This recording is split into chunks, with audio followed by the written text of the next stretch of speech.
If you like my videos, please comment, share, like, and subscribe. It helps the videos spread worldwide.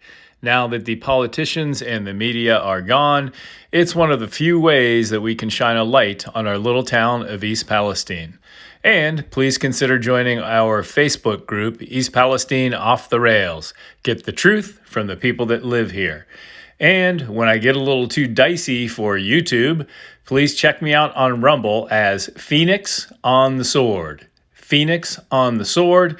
And please visit our GoFundMe and GiveSendGo site. It is East Palestine Off the Rails.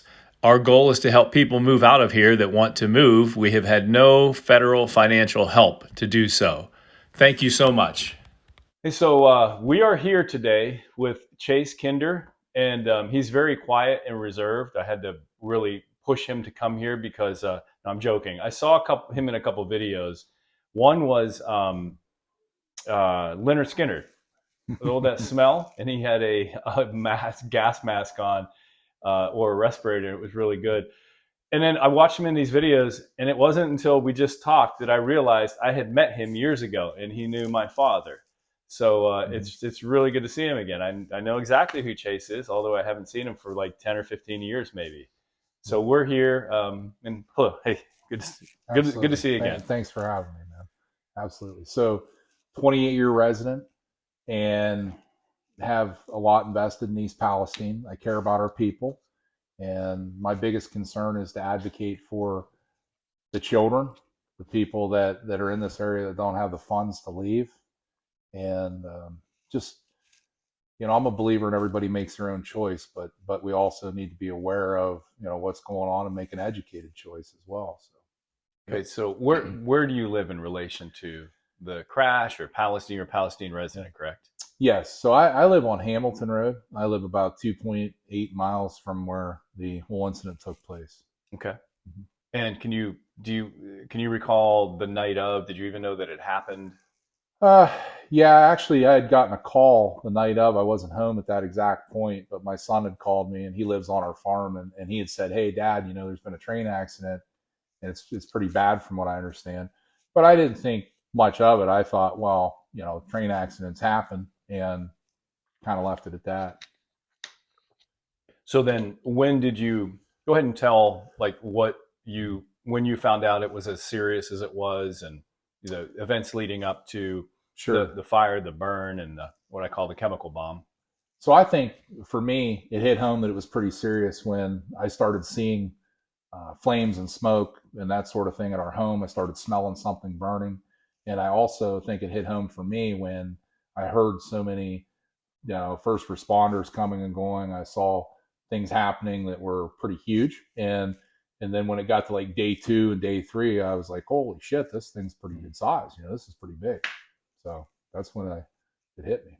So where you are, you actually smelled smoke or smelled? Yeah, so absolutely. I mean, East Palestine consists of a subservient piece of real estate around hills that surround the town. And as the wind would blow, the direction of the wind then would carry it through the least resistance. So it's going to leave through Negley. It's going to leave through Hamilton Road out toward Waterford, and also toward Darlington. Mm-hmm. So and even possibly this could be part of the Negley track where we're at here. So absolutely, I can smell it when the wind's cracked. Yeah, when I went to we went to bed, I think around 11:30, and we were watching something on TV, and it was loud. Mm-hmm. And it wasn't until we went to bed that I actually looked on the phone. I said to my wife, "Hey, what's going on?"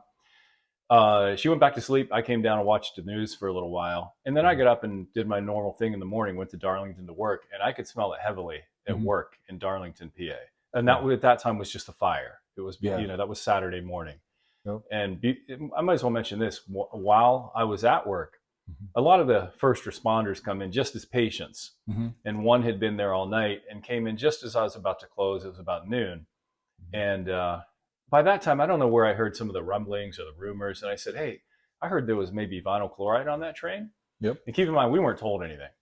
And he said, "Hey, Doc, that's at least of the chemicals you have to worry about on that train. There's a lot of chemicals on there." And this is a fireman at the fire. Mm-hmm. And I recall, I don't think we were told until Sunday afternoon or Sunday night the Hmm. vinyl chloride was on there. And it Yeah. wasn't until weeks later that they kept rolling out chemicals. But Sure. Yeah, I had learned that vinyl chloride was possibly part of that train through the news and just the regular media. I'd also learned that the manifest hadn't been announced yet, so it was kind of a mystery. I really was like everybody else, kind of waiting to see what was on the train. And when I did find out what was on there, um, I was a little bit scared because my background is in chemistry. I'm no wizard, but I did get a degree from YSU in chemistry, so I had a little bit of a base knowledge mhm. of what these chemicals could do. And the more my ears got tweaked by what was on there, I was like, oh man, I don't know. Yeah. This is getting to the point where there's a lot of carcinogens, Hmm. and there's no level of a carcinogen in my mind that's safe. Yes. None whatsoever. So I was getting scared, and I think the public probably should have been a little more concerned than what they were, but the media and the government and the officials kind of toned things down. Hmm. So. And what you said was interesting. You said there's no healthy level or acceptable level of carcinogens.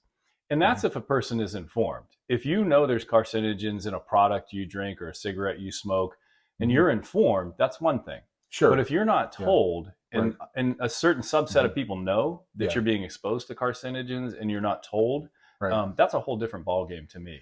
Yeah, I totally agree. I think if you're gonna, pick up a bottle of alcohol and you understand that, drinking alcohol every day can cause harm to your liver, that's one thing, or smoking a cigarette.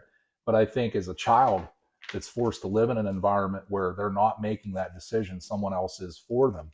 This is where leaders of the town, government officials, people in the town in the hierarchy need to advocate for those who can't make their own choices. And I do believe I've always been a fan of that. And that's why I wanted to do this interview.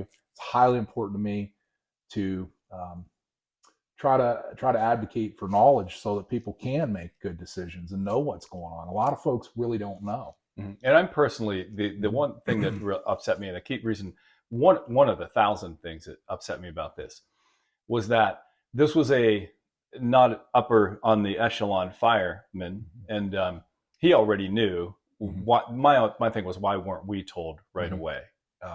So Mhm. anyway, so you had smoke, you smelled Mhm. smoke where you were, Yep. and so go ahead and the events after, leading up to that, the bomb, and So yeah, I mean we're getting information as it's released as a community.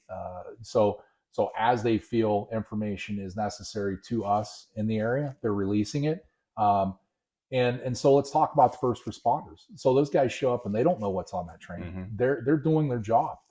Immediately when I went by the New Waterford Fire Department and I saw all their equipment bagged up, sitting outside and being disposed of or cleaned, I automatically knew this is pretty damn serious. After, This obviously is the after the, next day okay. after the controlled burn. Mhm. And so I'd also saw part of that from the Friday night initial crash. So there was already equipment set outside. And so I went by, Saturday morning, this whole thing's transpiring. And then after the controlled burn, Monday, I'm starting to see more equipment sitting around. I'm paying attention to what's going on. And I'm like, you know what? These people are replacing, cleaning equipment, doing away with it, but yet they're expecting us to live in the very thing that's been exposed every day, our homes. Mhm. And so I'm starting to put two and two together. And for me, it started bothering me right there.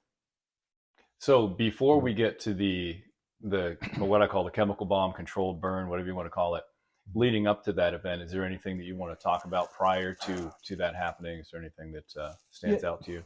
I would just personally say to those people that showed up and didn't know what was on that train, thank you. I think it takes a big set of kahunas to show up somewhere, to do your job, put your life on the line, possibly your lungs, liver, and kidney. And I think that those people need to be taken care of. So that's what I would say, there. Yep. Yeah, I agree. So here we go. Mhm. It was the morning the tankers were, I guess they were heating up. They say they were heating up and they were possibly going to do a burn, a controlled burn. And Mhm. then they said the earlier we do it, the better, because the Mhm. inversion would be much higher Mhm. in the sky. Um, and Mhm. I think it lingered until maybe they did it around 3:30 p.m. I can't quite remember. I don't know what your recollection is. Mhm. And then by that time, there was absolutely zero wind, if you remember. I was looking at my phone and it said Mhm. zero. Yeah. And it didn't go as high as they wanted, and it Mhm. just inverted and spread out over the entire time of Palestine. Go Yeah. ahead and talk about what anything that you recollect, what was going on. I mean, I'm living on the west side of town, so I'm very thankful for the fact that the wind is doing what it's doing at that point. But I also have a conscience, and I'm aware that somebody else is paying the price at that point that I'm not paying at that point. So if the wind's not coming my way, it has to go somewhere. Somebody's getting those fumes. To me, um, what I'm thinking is who's in this room? This is a big decision. Who's making these calls? What are these calls based on? Are they based on what's best for our community? Are they based on what's best for the pocketbook of the railroad? Or are we dealing with a situation where, um, you know, they're telling us the truth? I mean, a lot of things are running through your head. I mean, you only know what you're told, but you pay attention. So I'm paying attention. So after the burn, what did Mhm. you guys stayed in? You were 2.8. Did you stay Yeah. home? So during the time that the actual burn took place, explosion, we were told initially there was going to be one car detonated. It turns into five. I'm in Salem at this point. You know, honestly, I thought if I'm going to watch this thing go up, I'm going to go have a beer. So I'm driving over to Salem and I'm sitting on the Route 45 high look where you can see back over, um, Washingtonville, Latonia, Okay. and so I can see a long way, and I start seeing these flames and this explosion, and I'm scared. I can hear first responders coming from different areas, even in Salem, and you can visually start to see this thing. And so, at that point, I knew it was pretty big, Mm-hmm. and I knew this was going to change a lot of lives. But on a chemical level, I had no idea what was in store for my community. And I don't think any of us did until after the fact. They did not release information until that I think was privy until this was We'll pick up with that. Couple things. done. Number one, I don't Mm-hmm. think a lot of people know there Right. were over, I believe, 70 fire departments that came to help our community, Mm-hmm. and that's a lot of fire departments. This was a Mm-hmm. big fire, and just Absolutely. let me tell. I've been the creek guy. I call myself the creek guy because I love Yeah. the streams, and I've been filming the creeks ever since this began. Yep. And you said something that made me think. You talked about somebody has to pay the price or the sacrifice. Somebody else got the smoke if it Right. didn't go over your home. Right. And that's the same way I feel about the creeks. Now we got it too, Right. but we've shipped a Absolutely. lot of chemicals down to West Virginia and our neighboring counties to the south of us too. So, Sure. but Yeah. let's go Yeah. back to your Absolutely.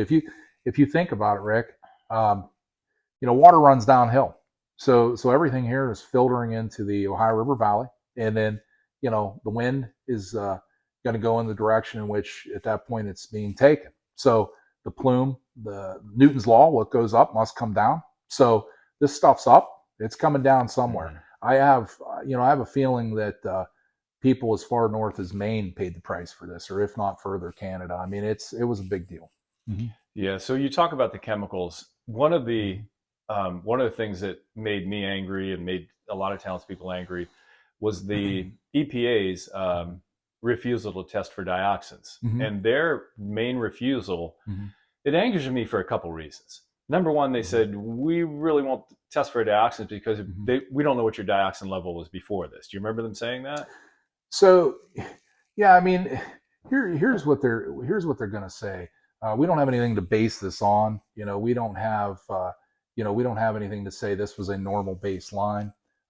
So, uh, they don't want to test for furans, dioxins, and by the way, when they did test for them, I followed these guys around, and I don't know if the community is aware of how they tested when I followed them. They were actually testing to put this into perspective, the downspout, not the drain at the end of the gutter. So if you want a true uh, evaluation of what's happening, you need to go to the soil that has been washed sitting at the end of the downspout. You don't take your soil test in the gutter halfway down the pipe. So I followed them around. I asked them. And is that because kind of like the creeks, where the fastest current is, that's going to wash the? Is that what you're saying? It's coming Sure. down on a So vertical so pike. exactly. So So so point of resistance with dioxins and furans, from what I've gathered, is it's going to wash out. It's going to be carried at a high flow point. You're going to get more of that gathering up at a point where it stops versus where it's going to come through the pipe. okay. So what I saw them doing when I followed them around, and I even questioned them, CTAC, they had a EPA representative with them, and it was on Hamilton Road, where it meets Pageant Road and kind of goes up the hill. I said, "What are you guys doing? Why don't you guys go down to the end of the drain and get some true data, or even flat ground? Why would you test 4 weeks later a piece of ground that has been eroded to the point where we're an inch, maybe quarter inch, whatever it is, past the point of what was originally there?" And the answer was, "We're doing what we're told." So, So there's been a lot of independent testers come in, mm-hmm, and somebody had just come into town to do soil and water. So we'll wait for the results of that. mm-hmm, And you talk about the chemicals dropping. What goes up must come down. mm-hmm, We know the original chemicals on the train, but when they catch fire, and when even they mix together just in a liquid state, mm-hmm, they form a multitude of different chemicals. So mm-hmm. can you speak a little bit about that? So when it comes to chemicals, chemicals can start out in a raw form, and through the catalyst of heat, fire, temperature, natural evaporation due to temperature, um, these things can bond differently, and also bond uh, to other chemicals to form compounds that weren't originally there. So in my mind, what has happened is the EPA is testing for manifested chemicals that were directly on this train, not the byproducts of what was necessarily created. So, for lack of a better way to put it, you're not really lying if you test to a result that you're looking for, and you're not testing to something that possibly was there. So there's a lot of hundreds of different things that could have occurred here, and what you're seeing with their water aeration system here, the EPA in town, that they've now done away with. That was a huge pet peeve of mine. Huge. Right. So what they're trying to do is, let's take butyl acrylate. Butyl acrylate's natural desire is to go down, not up. Okay. So if you want it to go up, to bond to oxygen, you got to throw it in the air and hope it gathers and it bonds. Okay. And so what they're trying to do in that position is make it look good, and they're showing up and they're doing the best they can to make something happen, and it was totally worthless. So at that time, when I was one episode I was filming in the creeks, and I noticed there were about 3 or 4 aerators for the longest time at the entrance to our park. Mm-hmm. And when they said they announced they were going to lift up the tracks and they were going to excavate underneath. Okay. As soon as that happened, there were 24 aerators at the entrance to our park. Mm-hmm. And in my mind, as I was filming, I said, digging up the tracks, 24 more aerators, and I saw more chemicals coming down the creek. Is there a correlation? Sure. And so they were spewing more chemicals. Their philosophy was, even though it may have been flawed, spray the water into the air, separate the chemicals from the water, so that you try to get it from the sediment, get it out of the sediment and into the air. So right now, when I went to the EPA and asked them, I said, "Hey, you said vinyl chloride dissipates rather quickly in the air." I said, "Does butyl acrylate?" And they said, "No, it doesn't. It doesn't dissipate as quickly as vinyl chloride."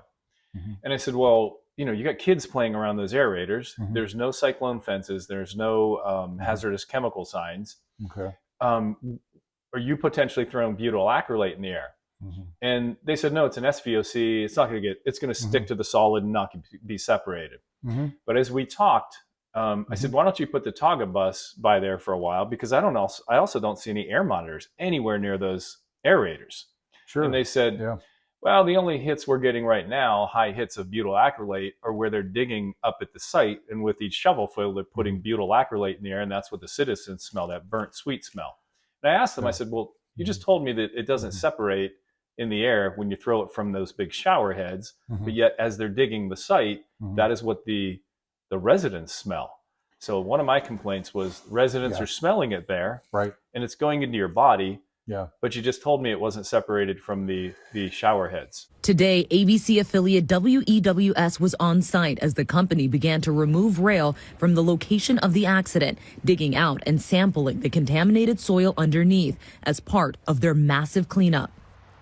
And David, Norfolk Southern warns that the track work may cause more odor in the area. Well, and so you hit on a few things that I think are important. Number one, so immediately they're just like us. I mean, these people are experts, but they don't really know how to solve the problem. So on their behalf, they're trying to figure this out. And when it comes to finding a way to solve the problem, they're trial and error. And so basically what they're telling you is, hey, Rick, we think we have this under control, but it's very contradictory because they're also contaminating. They've left contaminants under the tracks, and they're also refeeding the problem. So, there's a level of, hey, we want to make it look like we're doing something, but on the other hand, we're not really doing shit. And they knew that. And they're at the point now where they also understand that the fox has been in the hen house so long that it's a catastrophe. So they've stopped the program. They're all all the aerators have been pulled away. By the way, yeah, exactly. And they're going to have to revamp their strategy. They're going to have to come into this with a whole new program, and they understand that they're in a lot of hot water, and the longer they wait, the further the stuff penetrates the soil, and that's all bad because the closer you're getting to a fresh water supply. And we talked about the streams, the way they go down into Negley, and some of those people, believe it or not, I talked to a person who had a 10, I don't even know how this is possible. They had a 10-foot well, 10 to 50 feet wells. Oh, man, I've never heard of that. Yeah, I don't know. Yeah. That's something. Yeah. So you did tell me on a positive note that now hopefully they're trying to, which I thought should have been done in the beginning, they should reroute the water around the crash. Maybe they're thinking about doing that and then dredging the creek beds. So I think they've found through trial and error that what they've done hasn't worked. I also think that, and this is just strictly my opinion of what I'm seeing and when I'm talking to these people and I'm speaking to representatives, that they're going to be forced to do something else. And I think the next, probably the next way of trying to solve the issue is going to be rerouting fresh water that is clean around the contaminated areas, and they're going to have to dredge it. Where the problem comes in is a lot of our infrastructure for our town is under buildings. It's under roads, and it's a big project. So let's also say that one thing I forgot to mention earlier is that as some of these chemicals heat up, and we're getting into summer, it's that time of the year. One of my biggest fears is, let's talk about catalyst again. A catalyst in chemistry is something that basically is the in-between, the liaison to make something happen. So as heat comes on, starts getting warm, 80, 90 degree days, vinyl chloride, butyl acrylate, benzene, all these chemicals are basically going to react a little bit different. They're going to be a lot more excelled. So for example, if I go into a lab, put a Bunsen burner under butyl acrylate, it's going to act differently than natural, just 50 degree temperatures. And so, or 60. So, it's going to be a long, hot summer for East Palestine. And it's going to be one that I think we get kind of baked out, and I'm worried. I'm really concerned about what these chemicals are going to do to this town. So this is so unique, this town. The fact that adjacent to the tracks up at where the derailment happened, we have Sulphur Run. That's a creek that runs down and meanders through our town. But when they built this town, they built tunnels under the buildings. That's correct. And these tunnels, I would imagine maybe they're concrete casings. I don't even know what they are, but there's got to be faults in those. Chrissy, who I interviewed the other day, said his children, they used to go from one end of the town and run through those in the summertime and pop up at another end of town. So a lot, and there have been reports of, that's why people's houses smelled so bad, and that's why some people that worked at the municipal building said that they had to leave because of headaches. Yep. And the vapors just coming through the tunnels themselves into the buildings. Exactly. So this situation is one where these chemicals are going to offend through crocs, septics, You're going to see it start to come up through the creek tunnels, some of the pipes, culverts. Um, you're going to start to see this under our buildings. The more it rains, the more it penetrates the earth, the further you have to go after it. Mm-hmm. Okay.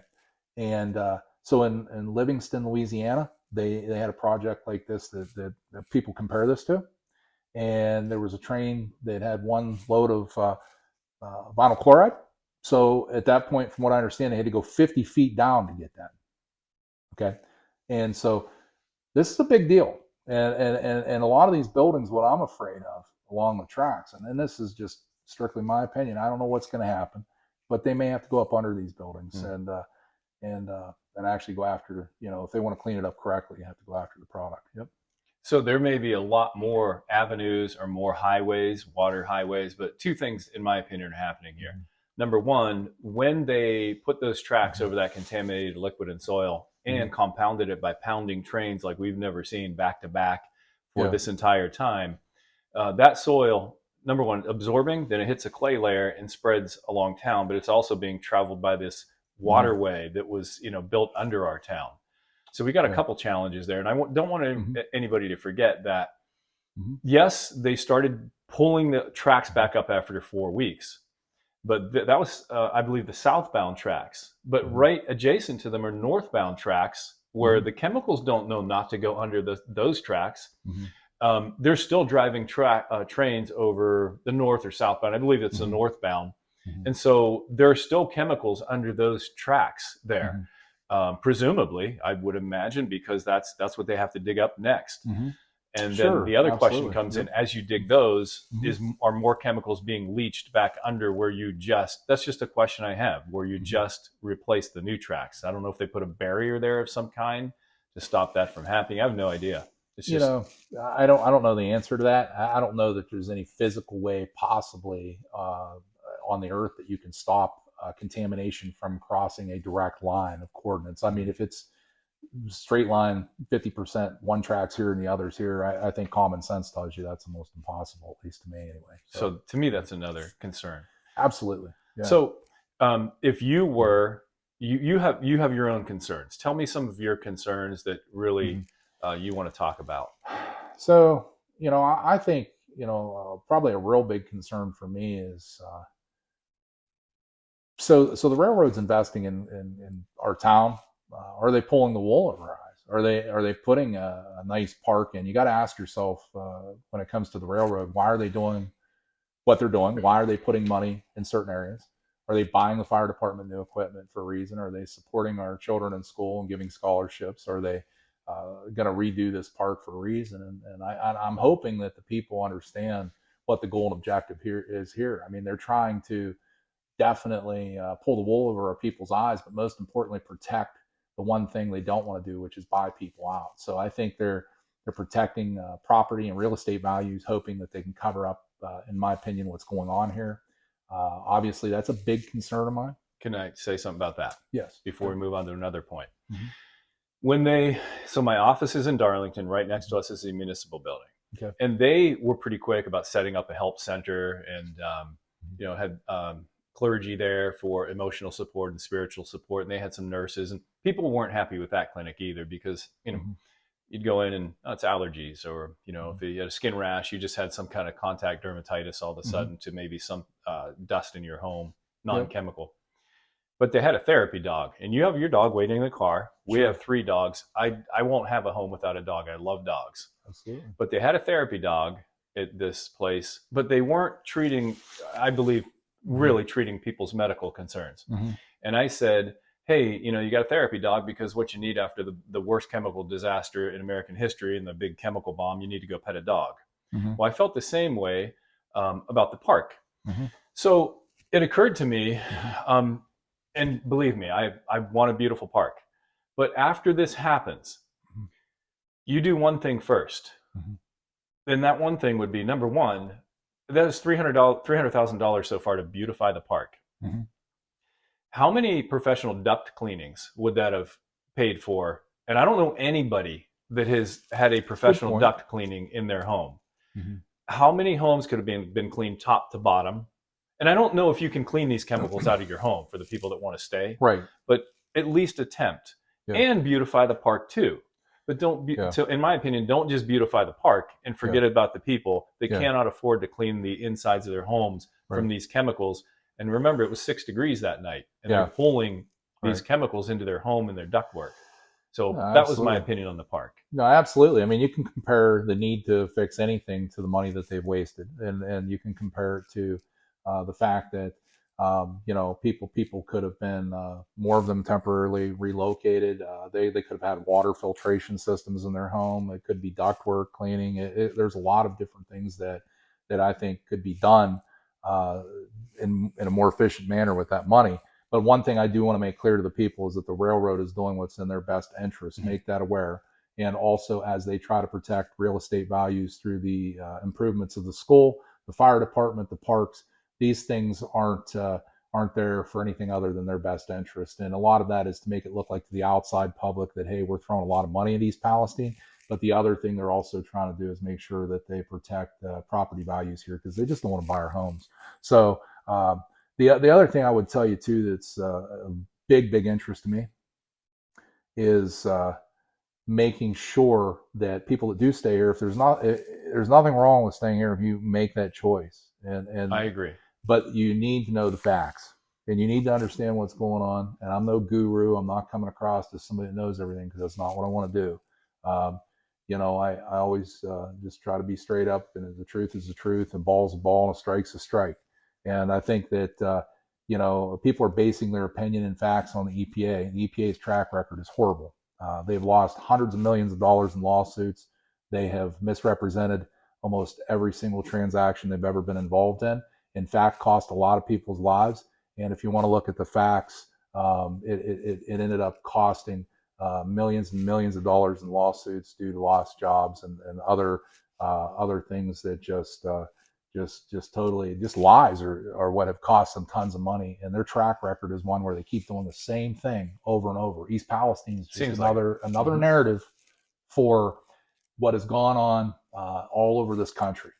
And take Flint, Michigan. Started out the same way that it started here, and by the time it was done, they lost over $600 million in lawsuits. So, a little more specific, why did they lose $600 million in lawsuits? From what I gather, it was based on the fact that they weren't representing information correctly. Basically, we're coming in and doing what they're doing here, saying, hey, everything is fine, everything's great. And then in the end, the science was proven to not be what they represented. So therefore, it cost them money. Yep. The case that I'm familiar with is 9/11. Sure. Absolutely. The rubble first of all, I believe it was 2 to 3 days later, almost identical to us, that they deemed the air was safe. That was from the EPA. Yeah. And you would think that either through history of looking at building plans or just simple testing, I would think asbestos itself would be kind of easy to, I don't know. That's not my line of work, but I would think they would be able to figure out that was there. And many residents that were close to the crash site, not crash site, well, it was a crash, but right next to ground zero at 9/11, they're either dead or suffering long-term health effects, first responders and the people that cleaned the rubble. But the interesting thing, the mesothelioma from the asbestos is actually not the most common.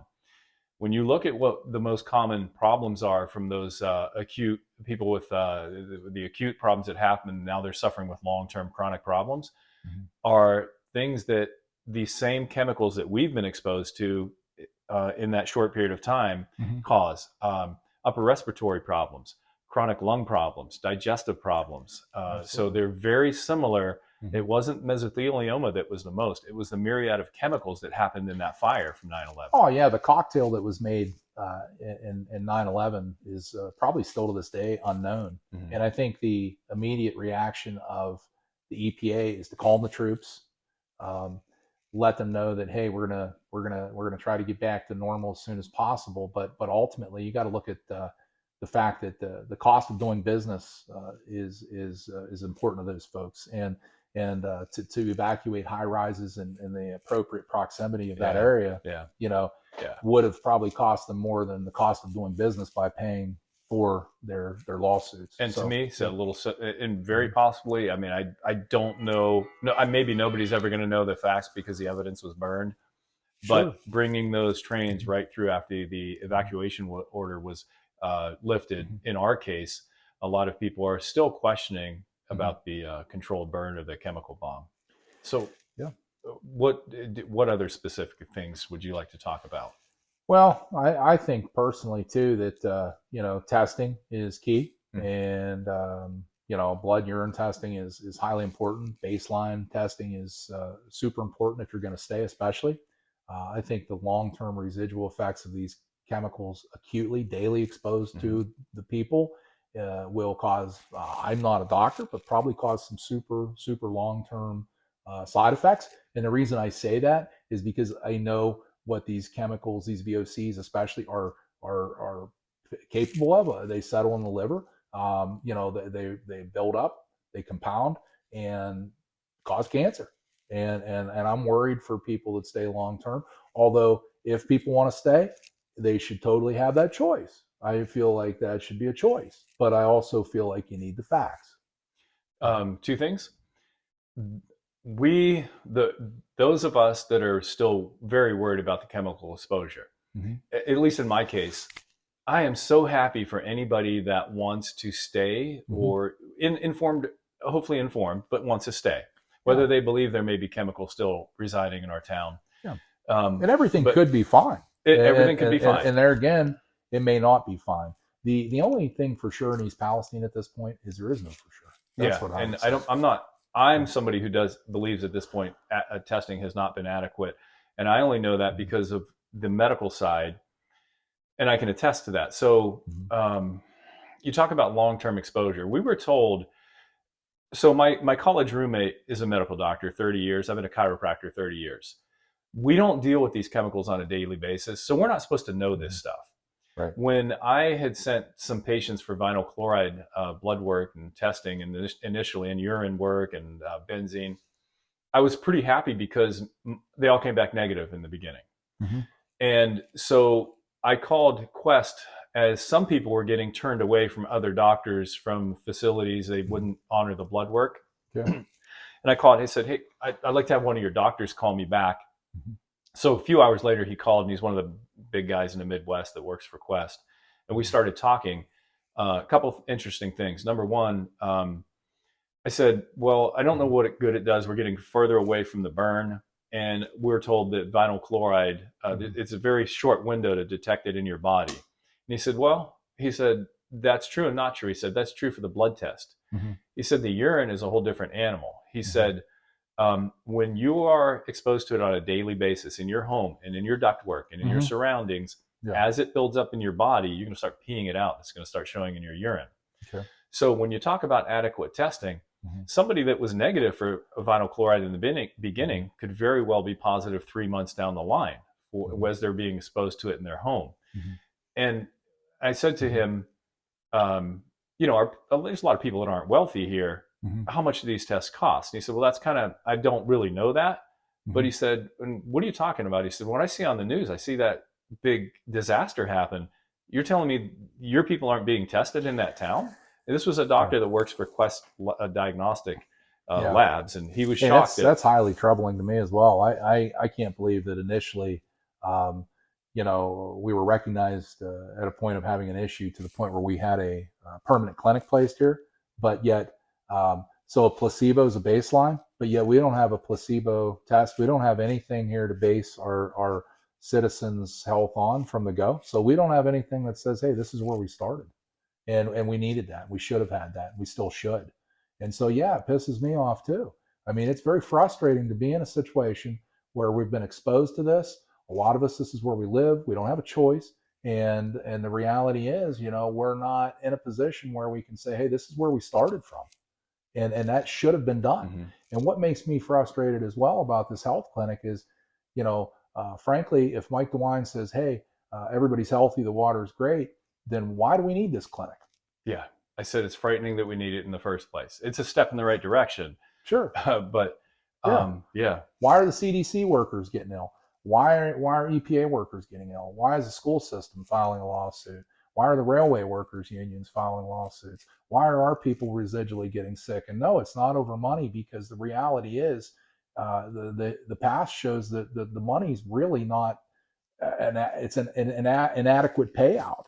So if you're in this to get sick and get paid, there's a lot better ways to get money. I think the reality of the whole thing is, for those who are showing these symptoms and trying to outwardly let the people know what's going on, is that they want people to understand that things just aren't right, whether they have diarrhea, a cough, a headache, breathing issues, high blood pressure. These are a lot of things that are affecting our people, and not everybody gets poison ivy. Not everybody's exposed to having gluten issues. Not everybody can handle MSG. Not everybody can be in a position where they can even smoke a cigarette. I mean, the reality is we're all different. And so our people aren't lying. Listen to the people. It's like if you're a gardener and you go out to the garden and you look, and you can see that the tomato needs watered, something's going on, or something's wrong with the pepper, then you take care of it. You look at the plant, you look at what's going on, and you try to fix it. And that's what our government should be doing to the people. They should be listening to our people. They should be saying, we want to work for the people and help the people. We want to test the people. And I don't see it going on, and it's frustrating. And they're not releasing information. Instead, I see it going the other way. They're covering a lot of things up. And it's very frustrating to me. I've made a choice to move out of this area, and will, with time, gradually move out. But my heart, make it straight with all people, will always be in East Palestine. I love East Palestine. I love the people. I love the children. I love the atmosphere. It's a beautiful place. And to see people here pay this price for this is just, it hurts me. So it'd be a shame if you leave, but you already made that decision. So when we know our own specialties and we see inadequate testing in that specialty, then the entity kind of loses their credibility. And the things that we don't know about, then we ask, well, what else are they compromising, or what else aren't they testing? So I know the medical aspect of it. And then, so, that in my mind, what else aren't they doing properly? So epidemiology is highly important. Let's say I'm out driving, I'm drunk, we get pulled over. I take a breathalyzer, draw blood alcohol contents, 1.0, 0.08 is legal. Epidemiology doesn't lie. So you need to know what's in the urine. You need to know what's in the blood. Highly important. And if you want to combat science, because that's what the EPA is basing this all on. And Mark Durno, this is for you, buddy. You say the science is so important, but yet you won't let us test to the science. Man up, come to the people, and tell us why the recommendations from the CDC and the EPA are going against the science, or letting us expose our people to what's really going on. I want to know. No one's coming to save us. Fear. What's happened is not right. And desperation. I'm begging you, by the grace of God, please get our people out of here. Yes! Erupted in East Palestine last night as residents got a chance for the first time to confront a Norfolk Southern representative over the train derailment contaminating their town. We're very sorry for what happened. We feel horrible about it. The rail operator says today its crews began removing part of the tracks to dig out contaminated soil. But since the disaster, many of the rail workers at the site have reported symptoms like migraines and nausea. They're still working. That's correct. Union Chair John Long says none have had hazardous material training, and they've been given little protection. They were provided, I'm being told, only with N95 masks. There were no Tyvek suits, no rubber gloves. Heidi Paparella and her daughters, who live near the site, are also worried. They told us 16-year-old Addison developed a rash and now uses an inhaler. What do you want people outside of East Palestine to know? I want them to know that we're not okay. It's the air and stuff is not okay, despite what they might hear.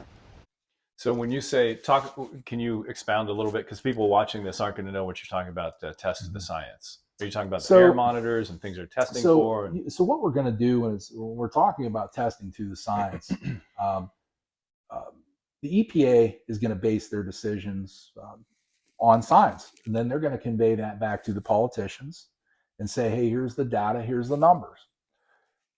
When you're testing to a result, We already went over earlier that there were a lot of compounds made. Mm-hmm. It's easy for me to not test for specific compounds that were produced. It's also easy for me to test to the result.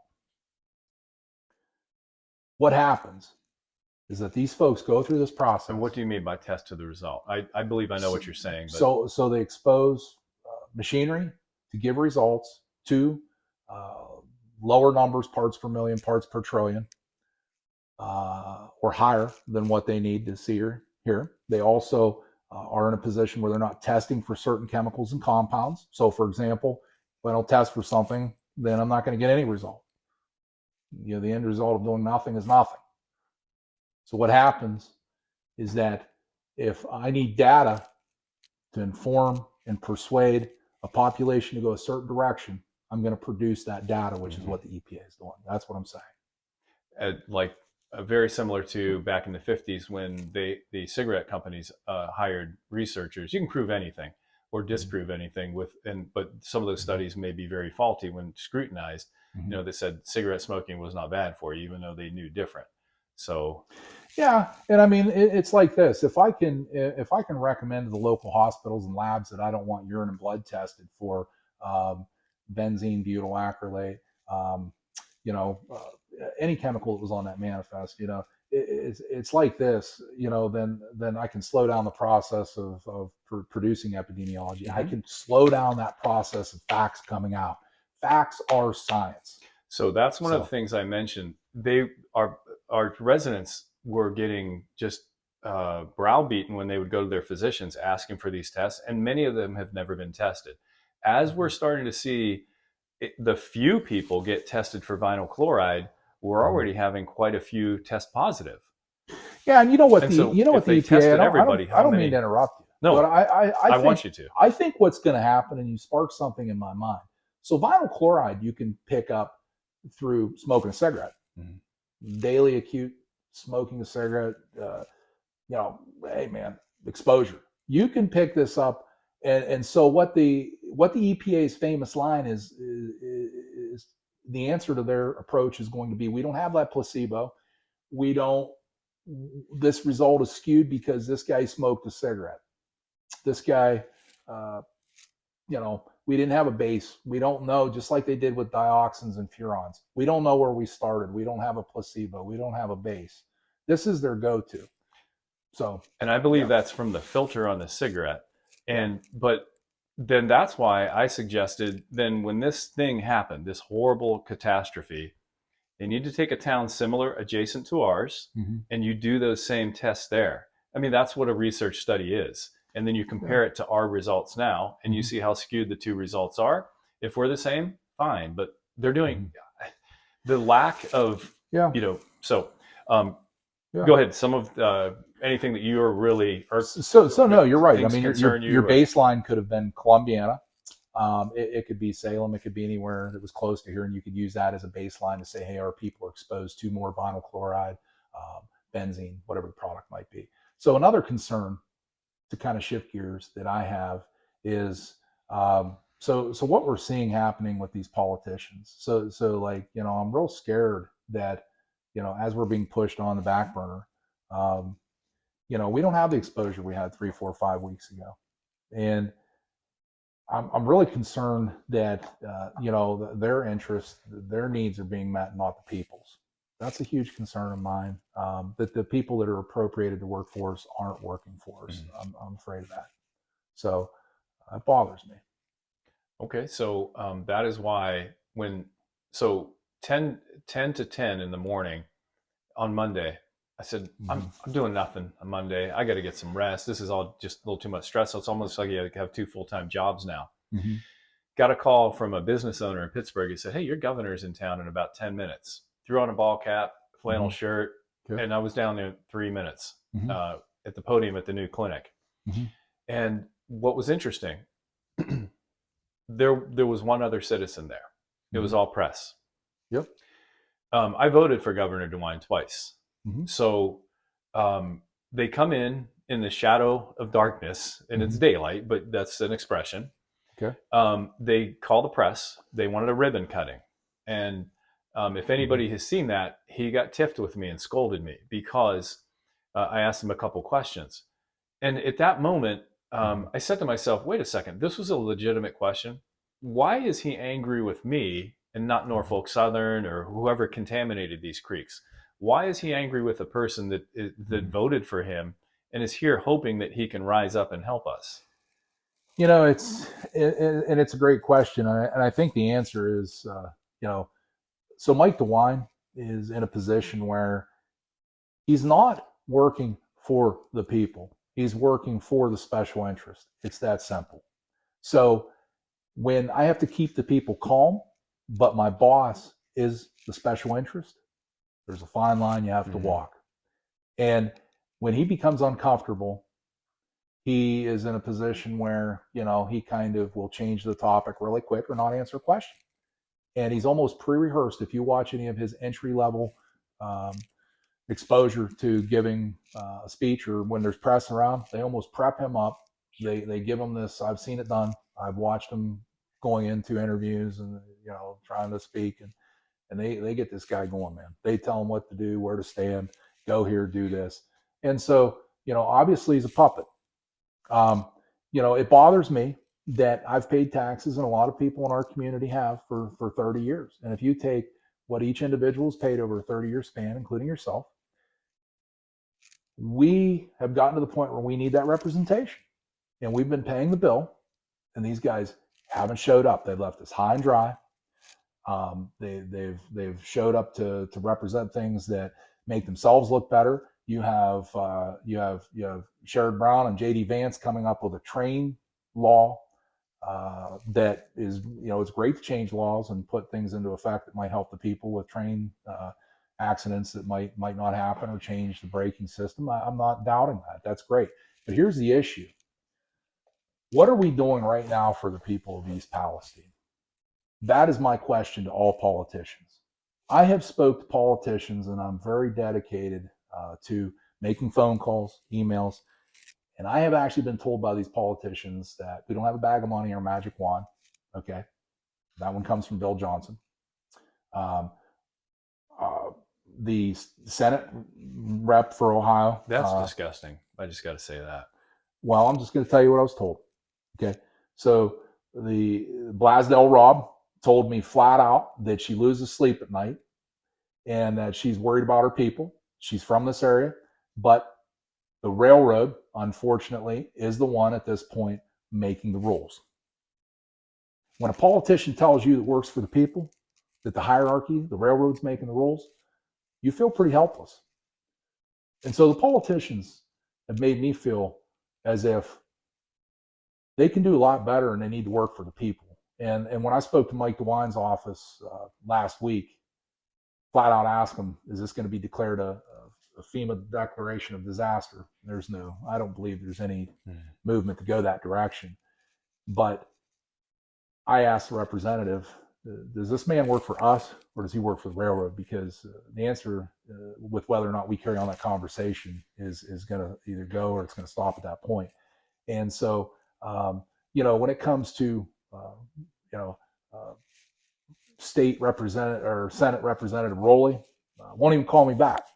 So just crickets. When it comes to, Sherrod Brown will call me back, and and he seems to be a person that wants to do something, but I also feel he's motivated by the special interest. Like I've always said, how in the hell do you become a multimillionaire making a peasant wage on being a politician? Yeah. And there's only one way, and that's to be crooked. But right now, we need a politician. I put a challenge out there to those people. I'll keep saying it every time I get the chance. We need you. We've been paying the bill. Where the hell are you? Yeah, don't just come down when it suits you for a photo op when some type of event or something happens. Oh yeah. Yep. Why aren't you? I mean, we're not that far away. Why aren't you down here once a week checking in on us and pushing and holding a press conference? And so. And I mean, East Palestine's big enough to where we make a difference as people. We pay our own bill. We have paid our own bill. We are productive people, but we're not big enough financially where we're even going to bloody the nose of the government. Okay, what bothers me is that the state of New York's put a FEMA request out for immigrants in New York City. the Ukraine's getting money. We're looking at a situation right now where if there's a hurricane, a disaster, a tornado, these people are funded immediately. Our businesses and our people are hurting, and we didn't get anything other than a big photo op for a month straight from politicians. That's frustrating. That is why I took that so hard. That disgusts me. We don't have a magic wand and a bag of money. Huh. Yeah. I mean, this is a village. They could have swept in here and just taken care of us. The people that need it, people that want to leave. I mean, again, people can't even get their houses professionally cleaned. Yeah. I've had representatives from JD Vance's office out at the farm. Great people.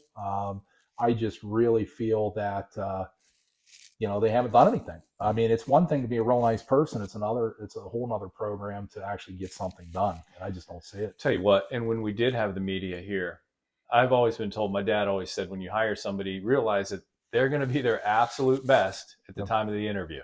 Right. When you couldn't even get a parking space when the media was in town. All over the world, media came here, just descended on our town. They're parking in people's yards. Mm-hmm.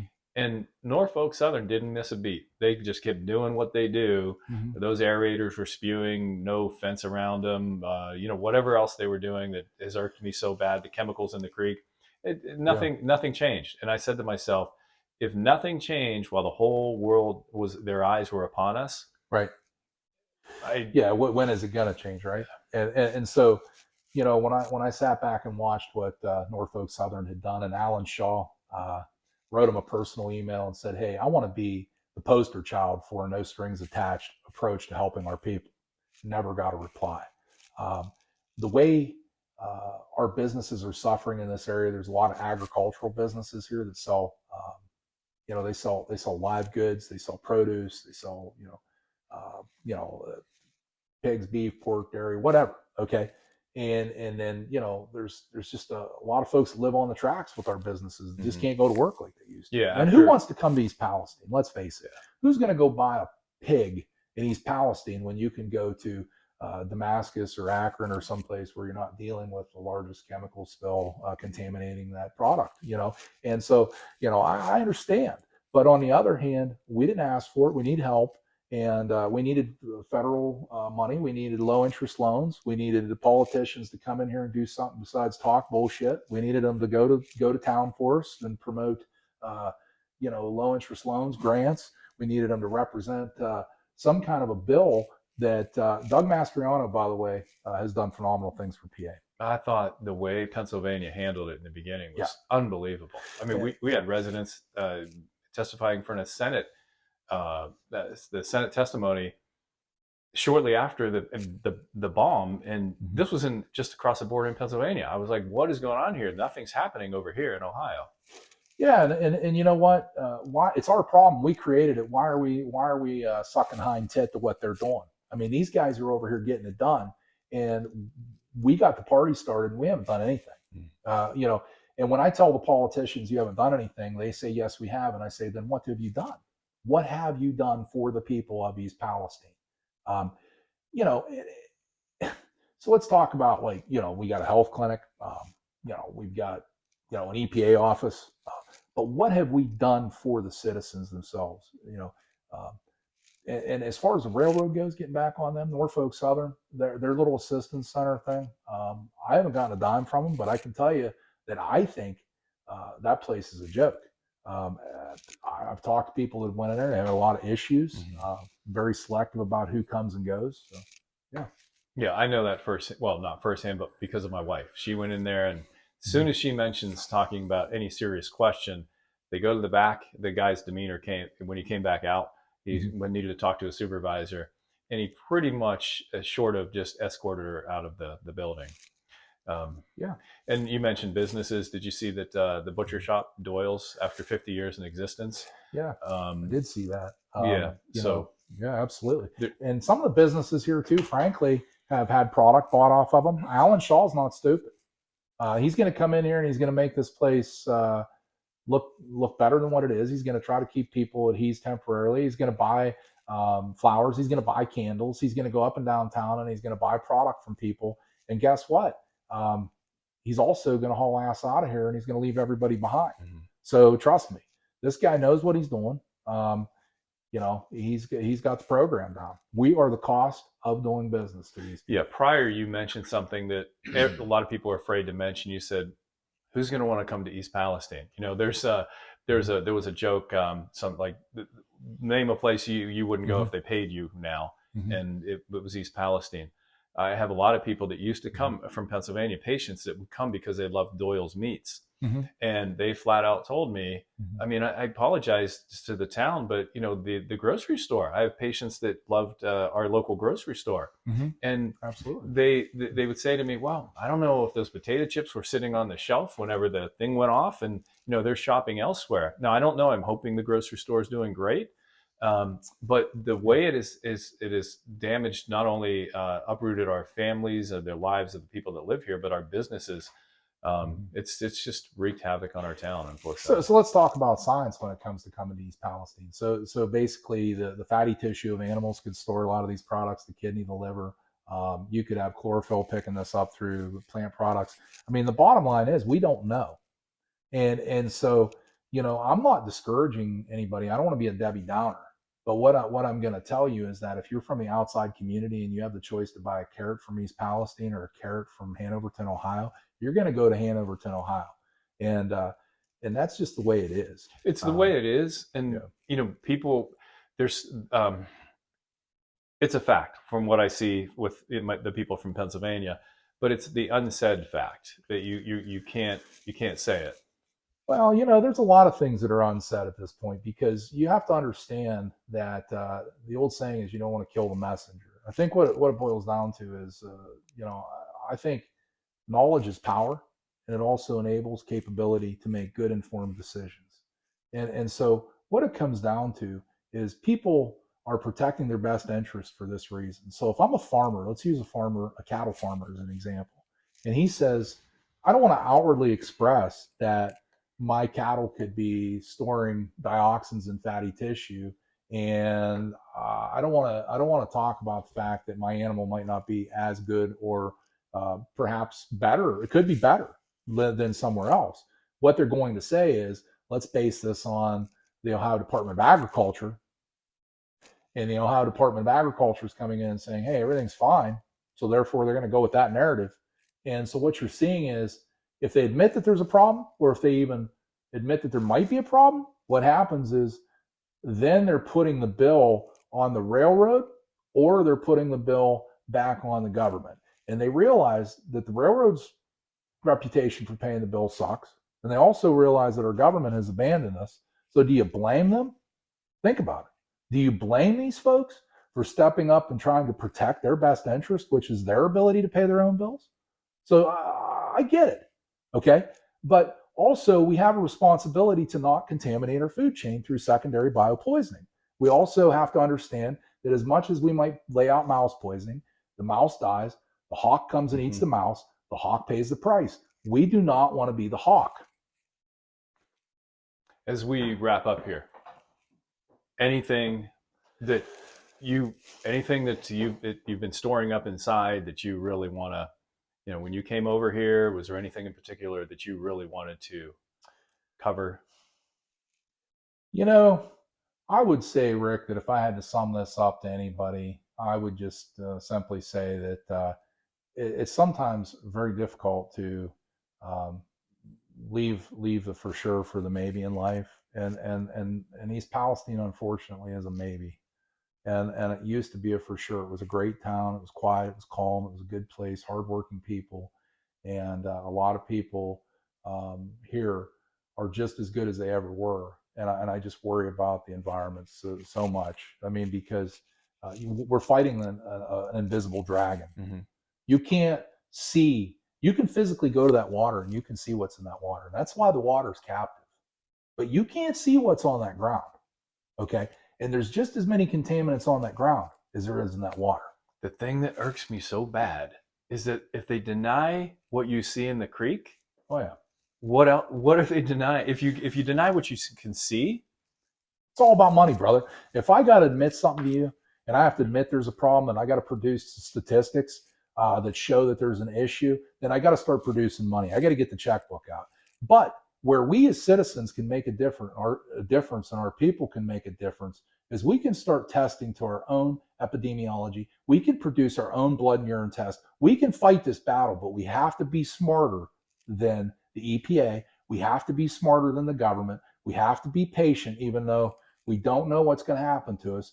And we have to also make sure that, every time we get the opportunity, we try to draw leadership in, because we need leadership. Unfortunately, as small people, we need these big guys now. And there has to be a person that's going to step up from the heart, motivate toward helping the people. And I haven't seen it yet, and I want to see it. And that's what I would say. We've got a call to somebody out there. I don't know who it'll be. I would hope. Yeah. Chase, God bless you, man. absolute pleasure. Absolutely. I really love this interview. Really, Yeah, really, man. really good interview. Me too. I'm glad I came. All right, bud. All right, thank you. Yes, sir. We'll turn this off and I'll see what you got there. Yeah, I mean, good. all this stuff is interesting. So Rick, what I have here is I have one of my customers that has produced. You raise dogs. I do. I raise dogs. Okay. I've also been I've owned several different businesses. But long story made short, at this point, this lady has bought a dog from me. She's one of my customers. By the way, Mike DeWine's one of my customers too. His dog's from our kennel, but he won't even answer my text. I try to text him. Wow. So anyway, long story made short. Was he a customer before this? Oh yeah. He's bought 2 dogs off him. Wow. Yep. So his dog Dolly, which is the first dog in the governor's house, is from East Palestine, Ohio. That is so cool. So he's tied to East Palestine, but he won't even call me. Wow. Wow. Okay. So long story made short. This is my name is Nancy Alderman. I'm the president of Environment and Human Health Incorporated. Now, she has made a statement here, and this paperwork shows that all of her board members, a lot of these people are highly educated, Yale, Harvard. These are toxicologists, MDs. These are people that have studied environmental catastrophes, and these people have made a declared statement of what they feel is going on in East Palestine and their opinions, and it needs to be out there. It's highly important. A lot of good stuff there. And they compare this to different catastrophes that have happened all over the world. And they put this in perspective. It basically says, don't rationalize being in the chemicals. Don't play around with these things. They're highly dangerous. They've done some awful things all over the world. And the statistics and their opinions are in there. So, what you just said is what I worry about so bad. I can tear up here. So time heals wounds, right? Yeah. But time also clouds the importance of this situation. Once you get back into a routine, maybe it's not so bad. Maybe the chemicals aren't on the ground. Maybe the chemicals aren't in my ductwork. Rick, it's that way with anything in life. If you can make the unacceptable acceptable, they become par for the course. You know what's interesting also about this? As I was filming by the creek, the one family got mad at me, and they actually called the cops. They said I was parking in their driveway. My car was not in their driveway. My car was across the street. Okay. Cops came. He said, "Hey, did you park in the driveway?" I said, "No." And he said, "I figured," and he left. Yeah. Went to the opposite side of the creek, and there was this wonderful couple, older couple. Mm-hmm. And it's a whole nother subject. They're not even married because they don't want to get married because they'll lose insurance. Look at the state of our country. They had a little dog. And they were so proud of their dog. He said, "This is the first time I've ever paid $2,100 for a dog. I got it at a pet store. But I had to sign this release that it is not allowed to drink East Palestine water from the tap." Oh, my. So think of that. Yeah, it's horrible that we're in a situation where probably for the rest of our lives, if we stay here, we have to drink bottled water. It's awful that our animals, we can drink bottled water, but yet they drink most of their water from the tap. There's a lot of things that have changed, and I think our people, including me, a big part of me wants to make this the same place it was just 10 weeks ago. And man, I want it to be the same place. I really do. Shooting range out back, home I love. We customize this home to exactly how we want it. Yeah. You think I want to leave? But if it comes to health, this is just a home. And that was a big decision for us, and whether or not we were gonna boogie or stay. And so we have 2 of our kids are gonna hang out around here, and so we'll probably keep a little house around here somewhere. But I'm just worried that over a period of 20, 30 years, God knows how long I'm going to live.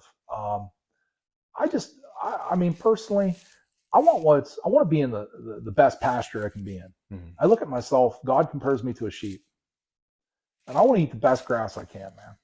That's all. And I don't know that the grass is the same grass it was 10 weeks ago. Yeah. Do you understand? Absolutely. And it cuts me deep too. But whether people stay or go, what they have to understand is that they need to make informed decisions. And that's important, man. So, Well, thanks once again. yeah, buddy. Absolutely, man.